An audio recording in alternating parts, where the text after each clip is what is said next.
Welcome back to Reading Bear. Today, we will take a look at some new malicious compliance stories. And if you enjoyed my content, please don't forget to subscribe to my channel and post some bear emojis in the comments. Let's go! First one is titled, Bury an Old Water Tower to Use as an Emergency Shelter. Sure, what could go wrong with that? One day my dad noticed someone had purchased a very large property not too far down the road. Turns out that the new neighbor was actually from the suburbs around Columbus, Ohio and had just won a lottery prize. The man hadn't won the jackpot but had won a smaller prize around $2 million. My dad was also originally from Ohio, so he decided to say hello. A few days later he meets the lotto neighbor, we'll call him Jim. Jim starts telling my dad about his dream to build his own self-sustaining homestead far away from the rest of society. Jim was very interested in prepping and convinced of a soon-to-come global societal collapse. He used his lotto winning to purchase the land and begin building his homestead. My dad honestly didn't find this that odd because many people in the area had some tendency toward independence and those prepping shows were popular at the time. About a year later, Jim reached out to my dad to ask for help with a construction project that involves burying a large water tower in the ground. My dad is a little confused but decided to go take a look. Turns out Jim bought an old water tower about 15 feet in diameter and about 15 high for the purpose of reusing it as an underground shelter.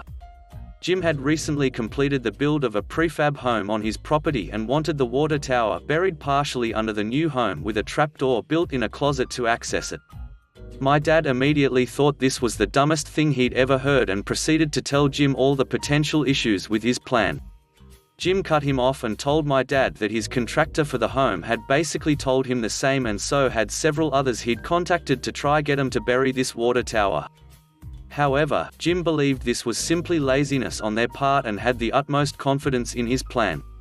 My dad left, but a day or so later Jim contacts him again and asks about paying my dad to let him rent some construction equipment he had on his own property.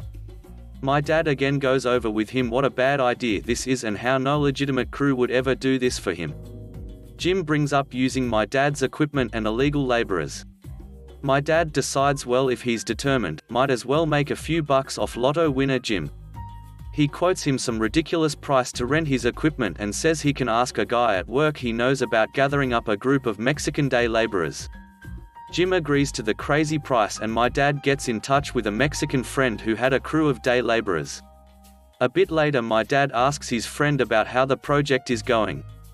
He tells my dad how nasty Jim treated the workers, how stupid the whole plan is and how his specifications for how he wanted this built were completed idiotic. Whenever they'd offer up suggestions or point out why something he wanted was wrong, he'd essentially shut them down and use a bunch of slurs for Mexicans. So they buried the water tower and built this secret entrance exactly as he wanted, knowing it was completely stupid. He mentioned they only completed the job because Jim was paying them way more than they were used to making. Everyone agreed Jim was a jerk, but all the more reason to gouge your prices and take his money. A year or so goes by when my dad gets a frantic call from Jim. It had rained quite a bit, which was unusual for the area, and now the entire ground floor area of the back of his home was bowed upward about 2 feet. My dad goes to Jim's and takes a look around, realizing what has happened. Given that they had essentially just buried a large hollow object underneath his home, the rain caused the water tower to be pushed upward and right through his first floor. My dad explained the situation and Jim immediately lost it, starting ranting about how he should have never used those Mexican laborers and how he was gonna make them come fix it. My dad mentioned how that was probably impossible since most of them go back and forth across the border, but Jim was livid. My dad later found out from Jim that his insurance would not cover the damage to his home because he had buried a water tower under it without telling anyone. He mentioned trying to sue the insurance company, but that went nowhere. He also tried numerous times to find the day laborers but was told you get what you get when you hire illegal workers to do a project that would never have gotten a permit. Over the months afterward there was a lot of fallout for Jim and he couldn't even live in his home due to the damage. It eventually was torn down to be able to remove the water tower from beneath it. He burned through his lotto winnings pretty fast so he didn't have anything left to rebuild it. He ended up selling the land and moving away about a year later. Next one is titled, Ask Me to Open My Truck Door? You clearly didn't think this one through. I deliver home heating oil in a very rural and mostly flat part of the UK. In my delivery area, there are many large drainage channels or dikes in the local lingo. The roads are often very narrow and single track and frequently run alongside these dikes separated only by a narrow grass verge. No safety barrier. Anyhow, this one day in the depths of winter it was below freezing, there had been a light spattering of snow and there was a thin scum of ice on the water in the dike. I had just finished doing a customer's delivery and was winding in the hose prior to collecting payment and departing. My truck was completely blocking the road as there was nowhere for me to pull it off the road. We are limited by the length of delivery hose. Blocking the road is common and legally acceptable as long as we work quickly and safely. So I was just waiting for the customer to finish writing the check for their oil when this large Mercedes car pulls up behind my truck and the driver immediately starts leaning on the horn and shouting and swearing and shouting at me to move that ducking truck out of the way, now. My usual response, when faced with similar behavior, is to blank the swearer and pretend they don't exist. Being 6 feet 3 inches and 285 pounds helps keep most people at bay. I ignored Mr. Shouty Man and finished up with my customer. The customer said to me, "Ignore him, he's well known in the village for being a bit of a dick." I said goodbye and got into my truck. As I was putting away my paperwork prior to driving off, I happened to glance on the driver's side mirror, the same side of the truck as the dike, and saw Mr. Shouty Man storming up the side of the truck with a tire iron in his hand. Oh crap, thinks I, and immediately hit the central locking button, locking myself in the cab. Next thing I know, Mr. Shouty Man has climbed up onto the step, is hanging off the mirror arm with one hand and brandishing the tire iron with the other, all the while shouting, "Open this door, you four-eyed idiot." I wear spectacles for driving. Oh, the wit of the man. Cue malicious compliance. He told me to open the door. So I did, but as I did so I kicked it open. He lost his grip on the mirror arm and was flung backward into the dike up to his chest in freezing cold, filthy water. I calmly started my engine and drive off. As I left, I looked in the mirror to see this guy floundering around chest deep in the icy water, dressed in a business suit. I called the customer who had witnessed everything and happily, they said that they would give a statement to whoever needed one confirming I acted in self-defense. Then I made a fairly difficult call to my boss and told him what had happened, and he said I'll await his call with interest. No bollocking, nothing. When I got back to the yard that evening I asked my boss what had happened, and apparently no call of the complaint was made that day or ever. Next one is titled, Take Out My Trash? Consider it done. I work as a route driver in the beverage delivery industry, mainly targeting bars and convenience stores. Needless to say, after years of doing this, I've run into more examples of the Peter principle than I can count. It seems like every town has one, that one manager who is either too trashy, too witchy, or too incompetent to rise into the upper echelons of regional management. After 15 years lording over their sad little gas station kingdom, they've become frustrated, nitpicky, bitter, and downright witchy towards their staff and customers, because what else are they going to do? Recently, one of our direct competitors absorbed another smaller local distributor and as a result, ended up biting off more a little than they could chew. Too many new deliveries and too many new products made the skeleton crew they had run for years all but collapse. Seasoned drivers who I've known and worked alongside for years began dropping like flies. As a result, the company began hiring anything with a pulse and a commercial driver's license. Coolers started becoming messy as product wasn't condensed, was being put in the wrong spot, or just left on the floor entirely. Well, last Tuesday rolls around and it is once again my time to endure the weekly 30 minutes of hell. I roll up to the gas station and truck in my 5 carts worth of product. As always, Karen is totally displeased with the order that the salesman placed and she okayed just yesterday, so I endure the requisite 5 minutes of witching while she checks the order in. I'm wheeling the first cart away after the check-in when I hear Karen's shrill voice come cracking through the cooler door, "Clean up your sh*t, I have inventory tomorrow." I've been doing this for years and I take great pride in my work and customer service. I'm super anal about organization and product rotation, and I've developed quite the reputation amongst my customers as the one guy that you don't have to babysit everyone, but Karen agrees. I get in and get out, my drinks are condensed and organized by product and expiration date, I cut no corners. Well, on this day I had a small order, was running a bit ahead of schedule, so after putting all my product away I spent another 20 minutes or so cleaning and organizing the other guy's mountain of product. By the time I was done I had amassed a huge stack of broken down cardboard and shrink wrap from all the product he had haphazardly thrown on the shelf. I was somehow able to cram all this trash into the one box that I myself had brought in and headed out. Of course, Karen is there waiting in the back room while she does her reviews for the upcoming inventory. Karen: geez, took you long enough. Me: yeah, I took a bit of time cleaning and organizing your cooler, but it looks good in there. Karen: well, it better after all the time you spent there. I've been waiting for you. I still have to do my cooler reviews.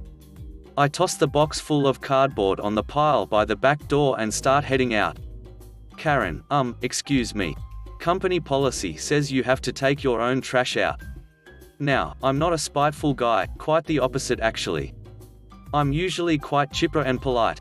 Something about her smugness and lack of appreciation finally just made me snap. I turn around, walk to the trash pile, grab the box full of cardboard, and without breaking eye contact, I turn it over and vigorously shake its contents all over the floor. Cardboard and shrink wrap went everywhere. I had really packed that crap in there and it took a bit of effort to get it all out. Me: this is the only box I brought in, and you should know, you scanned it in. The other crap is your trash I cleaned up in your cooler. Have a good day. The combined look of rage and smugness on her face as I walked by with a sh*t eating grin was enough to make the rest of my day. I told my boss about it when I got back at the end of the day. He got a good chuckle out of it since everyone else hates her as well. Of course, she called and complained, but of course, my boss only responded with, well, he did what you told him to do. Nothing I can do about it, sorry. I love my company. Next one is titled, Want Me to Get a Haircut? You got it. I, 18 female, came into work about a week ago and my boss's boss was there. I work in the food service industry. My hair wasn't very long at all, barely to my collar, and I couldn't put it in a ponytail yet, but my boss's boss informed me that because my hair reached the collar of my shirt I had to either cut it or put it up, which it wasn't long enough to do. It also didn't help that it was layered. For the record, I'd been trying to grow out my hair since a severe head injury caused me to have to get a large portion of my head shaved in January 2019, so being told I had to cut it made me really upset. I made an appointment with my hairdresser, but rather than a warning, I received a write-up. 3 and I'm fired. I got a second today when he came back in and I hadn't gotten a haircut yet because my hairdresser couldn't get me in on short notice. So, I got upset. I stewed about it all day and decided that the best route would be to get a haircut after work. And I did. I got a mohullet. What is a mohullet, you may ask? A hybrid between a mohawk and a mullet. Pink and green Lord Farquaad bangs, stiletto sideburns, shaved sides naturally, and a spiky mohawk ending with a lovely little extended mullet on the bottom that I can tie into a Jedi braid if my boss's boss really wants. It meets the dress code now, but it's the ugliest goddamned haircut on the planet. The next day, I go into work 20 minutes early as an excuse to order a coffee and be able to stand in front of all my regular customers who were rightfully shocked. My boss's boss was already in the building, and when he saw my fringed mohawk, thank you for whoever told me the name of this haircut, his face quickly dropped into a scowl and he went into the back office and shut the door. At that point, I assumed I was fired. I didn't really care, after all I'm a manager at a restaurant. I can literally find the same job at another establishment within a matter of weeks. After I had clocked in, he did a uniform check, which included him making sure my hair met all the expectations, and after a solid minute of examining my hair he sighed loudly and basically just asked me why. I told him I needed a change because I didn't really want to rub it in his face. I didn't get fired, and actually, I don't hate my mohawk. I'll probably keep it for a couple of months, and then cut it into a pixie when it grows out a bit. And my customers liked the hawk. I'll probably take out the extensions though, because the mullet is a bit much right now. Next one is titled, Mock Senate Debate? Then you better stick to the rules. So, I'm in a college communications class of 50 people, not including our teacher. For our midterm, we were to become the US Senate. The class would vote on several classroom measures, with the goal being to communicate professionally whilst demonstrating competent debate strategies. My teacher often sticks to his word, and we really did make a cool little Senate, complete with dress codes, a candy desk, a gavel, and a flag. This is important to note because the teacher wanted our Senate to be as accurate as possible. We were debating several measures, all created by us, the students. 1. Hats should only be allowed in the classroom if they are cowboy hats past 39 to 11. 2. We should be able to wear pajamas to class past 48 to 2. And finally, 3. Fidget stim toys should not be allowed in the classroom. You'll find out how that went. I use fidget toys because I have ADHD, they're all pretty silent, and the person who wrote this bill has it out for me because I get accommodations like extra time and earphones that no one else does. Since we are allowed to talk as long as we desire about any measure, I get comfortable in my seat since we are all remote and begin to talk. 5 minutes pass, then 10, then 20, and my professor interrupts. The very last brain cell, you've talked too long. Give someone else a turn. I look him dead in the eye. No. The look on his face. I politely explained that, since this was a Senate, I was allowed to filibuster, as in, delay a vote simply by talking us out of time. The other classmates looked at him. He turned red and spluttered, but allowed me to proceed. Grades are based on individual performance, so I knew I wasn't harming anyone but myself. Everyone else had already spoken enough. So, my ADHD butt, the one always scolded for talking too much, successfully filibustered the remaining hour and 36 minutes of our midterm. As for the fallout, my classmate's bill died on delivery and I got a B+. Edit, here's to answer a few questions. 1. There were only 3 bills, we had decided on them 2 weeks ago so we could debate them. 2. The professor blocked out 4 hours of the midterm, which is why I was able to filibuster for the remaining 90+ minutes. Everyone else had already spoken a lot because they cared about the other bills, but not many people were gonna contest the one that would affect me. 3. I will not be contesting the grade as I'm happy with it, and the satisfaction of the look on my teacher's face was worth it to me.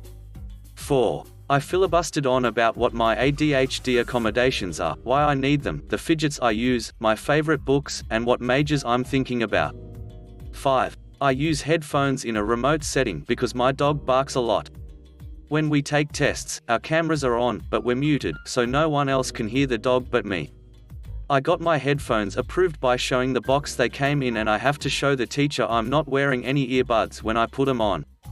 They're not headphones in the sense that you can listen to anything with them, they're headphones as in the ear protection like you would use in a construction site. Next one is titled, Get Me in Trouble for Being 5 minutes late but not for showing up? Fine. I used to work at a food service place in Canada, think coffee. My location had this rule that you would absolutely get written up if you were late over 2 minutes, but you would not get in any form of trouble if you called out. This is especially important because I lived an hour each way from where I worked, and the roads could be treacherous in the winter. One occasion, it was especially bad, and I was exactly 5 minutes late. I didn't even get to clock in before I was in the office getting reamed out for my terrible insubordination.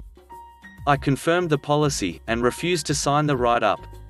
About 2 months later, the same situation comes back around. I arrive in the parking lot, and I look around to see the absolute demonic blizzard taking place. The clock showed me I had 2 minutes until shift started. Since they wanted to play that game, I called from the parking lot to tell them I wouldn't be in, the roads were just too bad.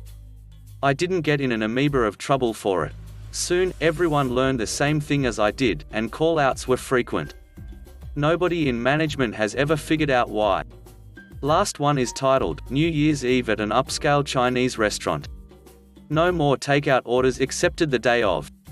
As with many Chinese food places across the US, maybe world. I don't know, New Year's Eve is the biggest night of the year. Hundreds of orders are taken, and because of this all the orders are placed starting 2 weeks in advance. Everything gets booked before the day of. As with just about every kitchen, there is only one cooking area for both dining and takeout. We set aside a 2-hour window for dining only, as the dining guests would never see any food if it was clogged with hundreds of takeout orders. A guy comes in at about 5 p.m. on New Year's Eve asking to place a takeout. Takeout was shut off 5 o'clock to 7 o'clock. About 10 others had also tried to get takeout earlier and just left angrily, but nobody cared as the phones were ringing off the hook.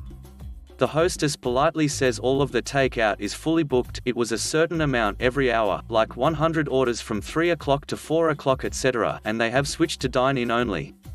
I was standing in front helping with orders and phone calls, so I witnessed the whole thing. He pauses for a minute, then says, "Okay, I'll take a table for one." The hostess was a bit surprised as she expected him to just leave, and then proceeded to seat him. We had a few small tables open that weren't reserved yet, or they were coming later. He was in my section, so I went right over to him. He places this pretty huge order for one person. He was fine with just the tea and water. I bring it to him about 15 minutes later. He looks down, and without taking a bite says, "Thank you. I would like my food packed up now." I cracked up and said no problem. Gave it back all wrapped up, and we had another laugh at how he beat the system, and he went on his merry way. I was happy to make a tip that I otherwise wouldn't have, and he got his food. Thanks for listening.